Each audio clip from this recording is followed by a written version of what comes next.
The preservation of Oklahoma's history has benefited greatly from the talents of one Bob Blackburn. The Oklahoma Historical Society Board just last week, we honored Bob with his 40-year pin.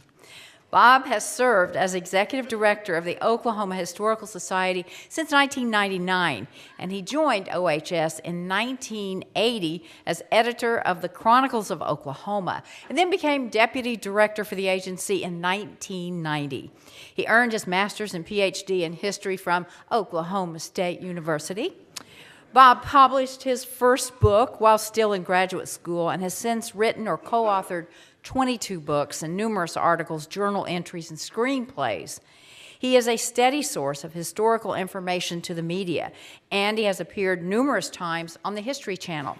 He was instrumental, and I will add these words, the visionary in the planning and building of the Oklahoma History Center, a 215,000 square foot museum and research center with a budget of $61 million.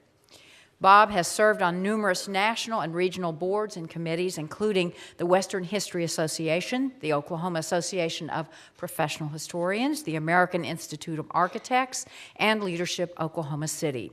His hobbies are reading, running, carpentry, landscaping, and golf. Don't know when he has time to do that, but Bob is married to former State Representative Debbie Blackburn, and they have one son, Bo, who is a professional photographer in Colorado. Bo and his wife, Tori, have one son, making Bob and Debbie first-time grandparents. So, Bob's staff has done such a great job at creating and saving photos about Oklahoma and Oklahomans. Can you flash that next one?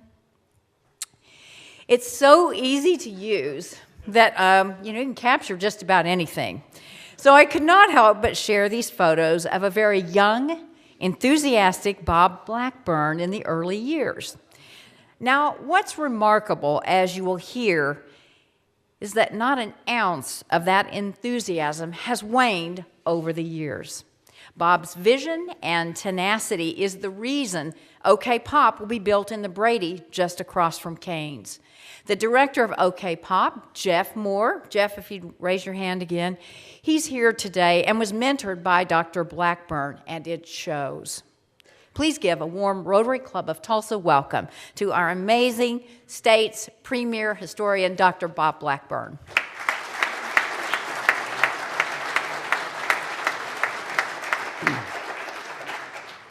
Thank you, Karen, too kind. Well, the photographs surprised me, and they surprised me last week at the board meeting, and my staff found those somewhere in our archives. We have about 14 million photographs in our collections, and they found those two.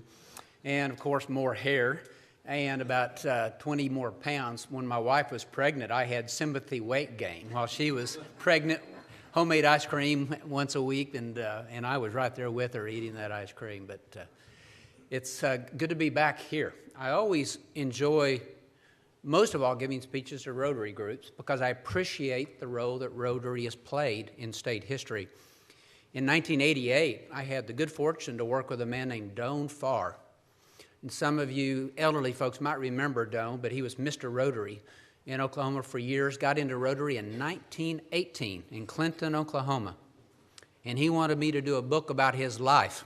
And he really wanted about his Rotary experience. I wrote about his trucking company, but I also wrote about Rotary. And one entire chapter was when he was district governor in 1935. And I had all of his documents when riding the train through the district. So I've appreciated Rotary since. And every time I do an exhibit about a community history, the history of a business, the history of driving the economy, I always think about Rotary and the role that Rotary has played in our history. Well, when I became deputy director of operations in 1989, going into 1990, one of my first tasks was to come up with a blueprint for success or failure. Each of you in the business community probably have a business plan. We want gross sales. We want so much net profit. We want to have this number of employees. We want to have this reach into the market. So you come up with your plan. Well, that is your blueprint for success or failure. At the Oklahoma Historical Society, there had never been a blueprint for what was successful, what was failure. In too many ways, legislators set the agenda They decided if you were succeeding or failing with appropriations that come with directions and control. Well, we needed something that was broader, something that would stand the test of time. So I came up with 3 contexts. Geographical, are we serving the entire state? One conclusion that came out of that, we're not serving Tulsa well enough, that we needed to do something about increase our presence. I've worked with Hannibal now since 97 and 98 when I was chairman of the Tulsa Race Riot Commission, but wanting a place in Tulsa was priority. We've now accomplished that with the OK Pop. We needed to make sure we were dealing with all time periods of Oklahoma history, not stuck in the 19th century, as our agency was for too many years. We needed to get more involved with the 20th century. Not only was our first major new business model used at a Route 66 museum in Clinton that opened in 1995, that's now grossing $400,000 a year in paying the expenses, is that we've expanded that 20th century theme to OK Pop, which is largely 20th century. And then finally, the themes in Oklahoma history. And as we looked at what the Historical Society had done since 1893, when we were created, to collect newspapers, today we have the 34 million pages of newspapers, including every page of newspaper published in Tulsa since 1898. But that we said we're heavy on Indian history, land run history, lots of topics like architecture even and historic buildings.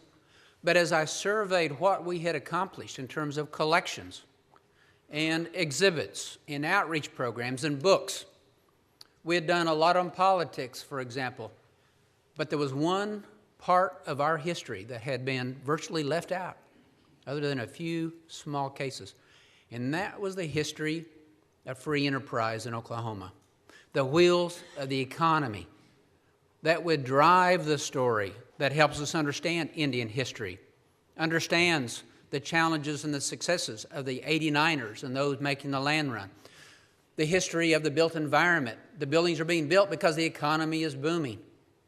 So I had to do something about that as an administrator. So this is an expanding area of our history. We're going to do more on the history of business. And as I looked at that big picture, how do you start filling in the pieces of the puzzle? Has to start with oil and gas. As I say in speeches around the country, really, without oil and gas, Oklahoma is Arkansas. That has built our cities. That has built our infrastructure. 1,000 of the 1,200 foundations affecting quality of life have come from the oil and gas community. So we've done 2 exhibits, a 2-acre outdoor park with 4 derricks, with the story of oil and gas in Oklahoma going back into the 19th century, and a newer exhibit that opened 5 years ago inside with the story of oil and gas from exploration all the way to well completion, distribution, and use of that. Still wasn't enough on economic history. Finally, we had an 8,000 square foot gallery that was open for a new story. I didn't have to search long for the story that Bob Blackburn wanted to tell. The board approved, the staff engaged. We said, we've got to do something on the history of free enterprise in this state, so we have a better idea of the challenges we're facing today, hopefully gaining a better ability to take advantage of opportunities. And then I think, as importantly as anything, how we need to work together to drive the wheels of the economy in this state and region. It can't not be Oklahoma City versus Tulsa. It cannot be the well-watered East against the dry West. It cannot be agriculture against industry, only if we're working together. So we decided we would do an exhibit, called it Crossroads of Commerce. Oklahoma is a crossroads in history as well as geographically, where ideas come in, they change. Well, I wanted to trace the story of Oklahomans walking onto the stage of history with the conditions, the challenges, the opportunities, and how individuals make a choice. Do we take a risk? Do we find a way to invest?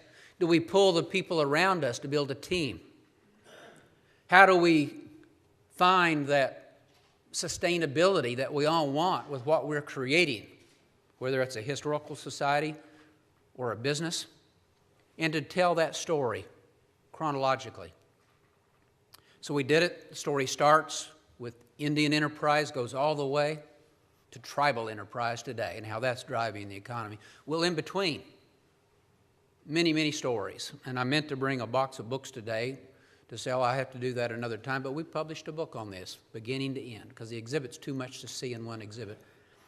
But let me share a couple of stories, the way this exhibit works. Is thinking about the stage of history someone walks onto. Well, in this particular case, it's 1830 in the Indian Territory. A policy starting with Thomas Jefferson in 1803 was going to remove the Indians from the eastern seaboard, the southeast, all the way to the Great Lakes, move them out to one big Indian reservation west of the Mississippi, out where it would take 200 years for the American nation to expand, to keep them separate, to eliminate the clash, to give them a chance to continue with their ancient traditions, but to evolve. Well, here come the tribes moving west into this frontier. Well, there were Indians here already. The Wichita, the Osage, the Comanche, the Kiowa, the Cheyenne were beginning to move down from the northwest. Well, here come other tribes, the 5 civilized tribes, the Cherokee, the Creeks, the Chickasaws, the Choctaws, the Seminoles. Well, they're walking onto this stage of history facing so many challenges. I cannot start to enumerate those. Leaving their homelands that they were familiar with, leaving the trade associations that had been developing to drive their economy, the local resources to support their people, the communal ownership of land that had developed this culture of sharing, of taking care of each other. And here they're uprooted, sent west, tip of a bayonet, and says, you're on your own now in the West.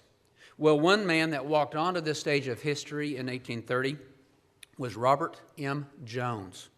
Probably someone you've never heard of.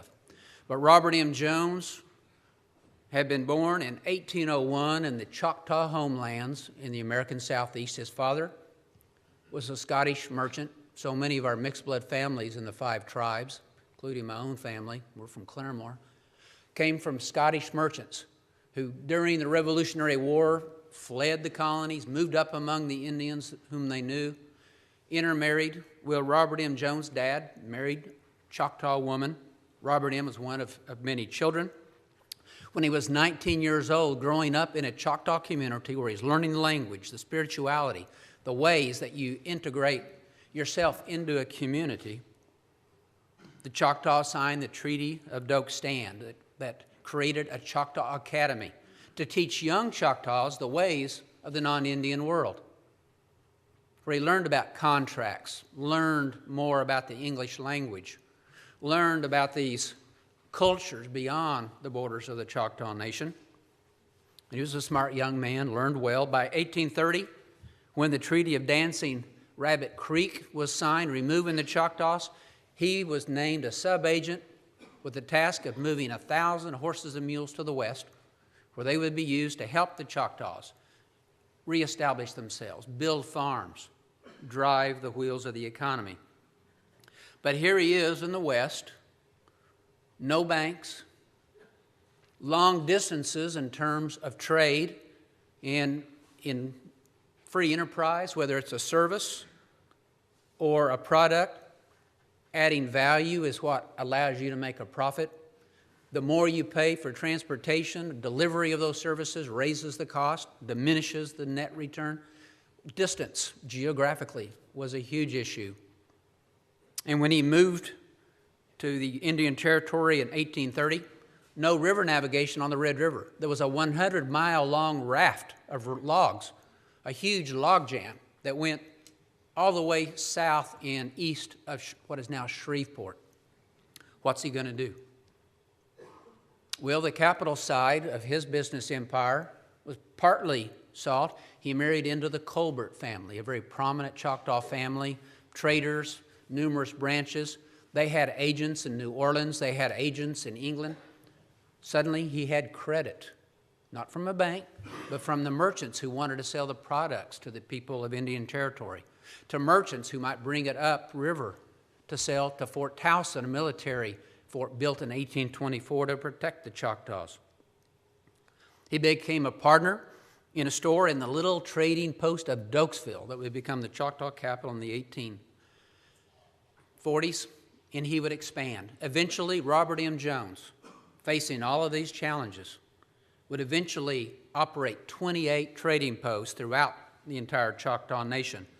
He would bring in the first cotton gin into the entire Indian Territory, including all of the 5 tribes. The first cotton gin came into the little town of Dokesville that made it possible to grow this staple product called cotton. He would eventually operate 6 plantations throughout the American Southeast. And once Colonel Shreve of the Corps of Army Engineers cleared the log jam in 1838, he could send his products downriver by riverboat, bring products upriver by riverboat that reduced the cost by a factor of 10. What had cost $1 now would cost a dime to get upriver, downriver. He would own 2 riverboats, a Choctaw Indian, before the Civil War. He would serve his nation, his territory, as a delegate to the Confederate Congress during the Civil War. All 5 tribes sided with the Confederacy, 85 battles fought here in the territory. And he served his nation after the war, Reconstruction treaties, opening opportunities for those who came after him, contributing back, thinking of others, but taking a risk, investing, building something new on the frontier. Well, let's leap ahead to the post-Civil War period, the devastation of the Civil War. There was more death and destruction per capita in the Indian Territory than there was in the state of Virginia from 1861 to 65. It was devastating. All 5 of the tribes not only lost men, women, families, plantations, infrastructure. They were punished by the federal government. Even though many Cherokees and Creeks fought with the Union, they were still punished.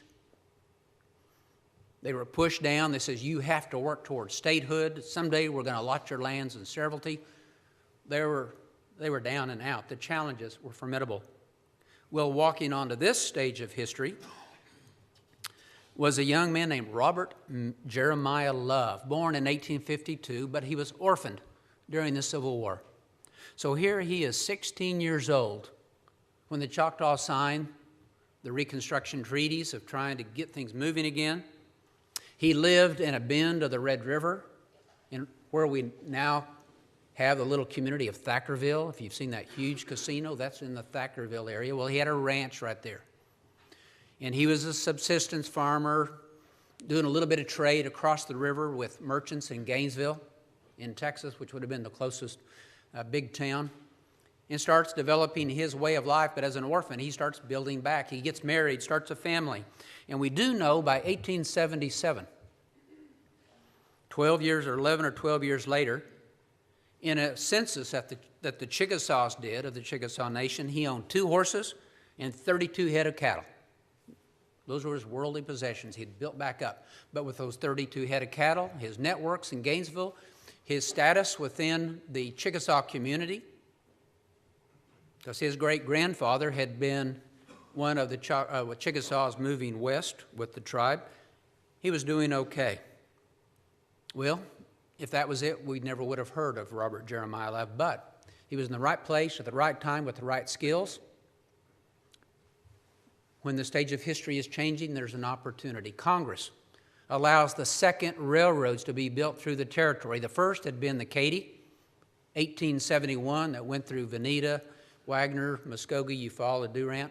Well, now you can build a second set of railroads. Well, here come the railroads, east and west, that would come through Sapulpa in Tulsa. Well, the other one was going to go east and west through the Indian Territory, farther to the west, beyond the tree line, out onto the high plains. One crew was going to start in Coffeyville, or Ark City, Kansas. One was going to start at Gainesville in Texas. And they were going to build towards the middle and meet somewhere out on the high plains. Well, Robert Jeremiah Love, a rancher just north of the river, knew those merchants in Gainesville who were putting this together. And he earned a contract with the Santa Fe to provide the beef to those construction crews as they moved north. He would reach out to his fellow Chickasaws and say, we now have a new market for your cattle. Sell them to me. I'll put them in this moving cattle pen. I'll sell them to these crews, and we'll all make money. And he was doing well. He was making friends. And as the crews moved farther north, and he was accumulating a little bit of capital through this venture, taking a risk, he found out from his friends where the two crews would meet and plant that final spike in the Santa Fe. And it was going to be just south of the South Canadian River. So he jumped ahead, and any Chickasaw, this is the stage of history, could claim any land that was not being used. So he claimed the land around where he thought that final spike would be driven, and he created a town that he called Purcell.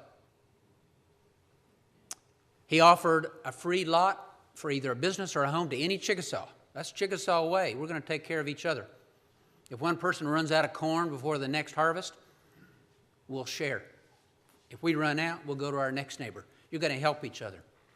Well, here he says, yes, my Chickasaw brothers and sisters, come in. I want you to have these opportunities in this new town that's on the railroad. But 1887, when he establishes that town, there are no cities in the west. There's no commerce to speak of. The Chisholm Trail had been going just to the west of it since 1867, but no one was stopping. No one was really using the land. It was either controlled by Indian tribes or one section of central Oklahoma, unassigned. And by 1889, the little town of Purcell, maybe 200 people. Again, the stage of history keeps changing. In 1889, Congress says we're going to open the unassigned lands to non-Indian settlement, and they set the stage for the land run of 1889, April 22nd, high noon. People would run from the borders of this unassigned land that largely goes from Stillwater on the north to Norman on the south, Shawnee to El Reno. 50,000 people, one day. Cities born and grown. Too late in the season to plant crops. There's no industrial wealth, no minerals to harvest. What's going to drive the economy? You're having to import goods. Well, where is Purcell located? It's the port into the unassigned lands. Suddenly, Purcell starts growing, starts attracting merchants like B.C. Clark. If you're from the Oklahoma City area, you probably have memorized the Christmas song. Goes there, 1892, as we know from the song. Other merchants move in. And Robert Jeremiah may have stopped there. Wouldn't be talking about him today, but he decided to take a risk. He chartered the first Chickasaw Bank in 1889 that would later merge into other banks that are still around today. 1895, he would decide that little town had enough promise in the future. This is 1895 in the middle of a drought, when Oklahoma City's population had dropped to 4,000 from 10,000. Guthrie was the territorial capital. He says, I'm going to invest. I'm going to take a risk. And he builds the Love Hotel. $20,000, 3 stories tall, 63 rooms, electric lights, steam heat, dining rooms, salesman shops, barber shops. Second largest hotel in the entire Twin Territories. Only the Seavers in Muskogee is bigger. He builds a cottonseed oil mill company. He builds that town. Among parts of his legacy would be his great-grandson, Tom Love, who would start Love's Travel Stops and Country Stores in 1964 in the little town of Watonga, driving the economy. Then finally, the stage of history changes after World War II. Little towns are shrinking. People are moving from rural to urban areas.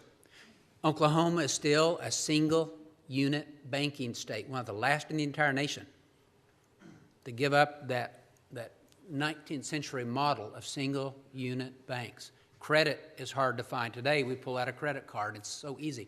That time, if you didn't have more collateral to put up against the loan, you couldn't get the loan. And then times are changing so rapidly. Well, onto this stage of history comes a man named Troy Smith, born in Seminole County. His dad was a drilling supervisor working out in the field. So he was raised in the oil camps, moving area to area, but he grows up largely in Seminole County, serves his country, World War II, comes back, gets married, child on the way. wants his own business. We all want to have control of our own destiny. Well, can't borrow money, doesn't have a college degree, can't get a job in the city, but he wants to stay small towns. He knows them well. That's where he wants to build a business. So he takes a job driving a milk truck, then changes to driving a truck delivering bread. Martha Ann, some of you may remember Martha Ann's Breads, moves to Shawnee to get that job. But he wants his own business. He finds a little cafe downtown called the Cottage Cafe. The owner is willing to carry most of the note. He borrows the rest of it from his dad, sells his car, gets an interest, continues driving the truck during the day, hustles into the shop early in the morning, late in the afternoon, is working 18-hour days to make it work. At the end of the year, didn't make any profit out of that Cottage Cafe. Where he made his money was putting in a little jukebox so those oil workers could listen to the new Hank Thompson, Hank Williams songs, willing to put a nickel in. At the end of the month, he would split the money out of that jukebox with the Dixon Music Company of Shawnee, made a little money. He upgrades to a chicken shop, and then eventually to a steakhouse. Every restaurant owner wants the big steakhouse with the tablecloths and the homemade salad dressing and upscale. Well, he thought Shawnee could handle that in 1949 and 50, 51. Opens it. He found out it's a lot harder to run a steakhouse than he thought. But when he bought the property, converted this old log house into the Log House Cafe, there was a little root beer stand out front. One employee, limited menu, but overhead was low, wastage was non-existent. And at the end of the year, he started looking at the books. He was getting like a 5% return on all this money into the steakhouse, but 25% net return on his investment in that little root beer stand. So he started improving it. He decided, well, if I can get car hops, we can let people order out of their cars. People are driving more and more. Then once he has car hops, needs to protect them, builds canopies. Then he sees the impact of music, had known about it. He puts in speakers every 4 cars. Largely what he has finally is a kitchen, small kitchen, with canopies and bringing in cars. And he's tinkering with the idea. A fellow from Woodward who grew up in Kingfisher, a merchant family there, but gone bankrupt in a hotel in Woodward, is selling literally pickles. And he stops by to sell pickles to that little merchant and likes what he sees. He says, Troy, I want to use this model for Woodward, Oklahoma. And they build the second Top Hat Cafe. Then they build a third in Stillwater and a fourth. Then they said, well, this new thing called franchising looks good to us. Let's take our concept. Doesn't take much to invest. The money is coming from a partnership. The motivation is coming from finding a young person who will be the manager, who will work hard, get a little dividend, a little bonus if you make money. Motivation, labor force is going to be motivated. The cost of the real estate is probably least initially. Then building that little kitchen and canopies is all the investment. They want a franchise. They try to get the name of Top Hat. It's already used somewhere. And already Troy and Charlie had come up with a slogan because of the little toggle switches on ordering. Service with the speed of sound. The name, Sonic. And they start Sonic in 1959, and it takes off. Always the little towns, generally 5,000 people. And going into a little town of 5,000 people in Oklahoma in the 1950s and 60s was a recipe for disaster. But they found a way to make it work, creating jobs, improving the quality of life. Well, Troy Smith would make a difference. Well, Oklahoma history is full of these stories of people walking onto the stage of history, looking at the challenges, seeking out the opportunities, and making a decision. In each of you, in your own little way, whether it's a service as an engineer or an architect or a businessman or woman who started a business or working for it and expanding it, we're driving the economy in our own ways. But again, we have to remember the lessons of this entire 8,000 square foot exhibit. We have to be willing to take a risk. We have to work hard and keep at it, which is the Oklahoma way, and we have to work together. Our leadership, whether it's in the neighborhood, in the city, the county, the state, the country, only if we're tearing down walls, if we are reaching out to each other and trying to do what's the greatest good for the greatest number of people, will we be successful in the long term and find that sustainability in our business to know how to recognize that next opportunity. In the OK Pop, we will have an element of this story of free enterprise. You may think of Bob Wills as a musician up there on the stage with his band. Bob Wills was first a businessman. The reason we know about Bob Wills, and he's so iconic, is that he took fiddle music coming off the ranch and the farm and would combine it with gospel and jazz and take advantage of radio and then use the radio to promote the dances that got him into the movies, that got him into the recording industry. He was a businessman first, also a musician. That was his skill. That was his product to add value. He found a way to do that. Leon Russell from Tulsa would do the same thing. Shelter Records. If you saw the most recent documentary on Tom Petty made his first 2 records with Shelter Records and started Tom Petty's entire career. Tom Petty is unique, good businessman. Took on the record industry at one time with lawsuit.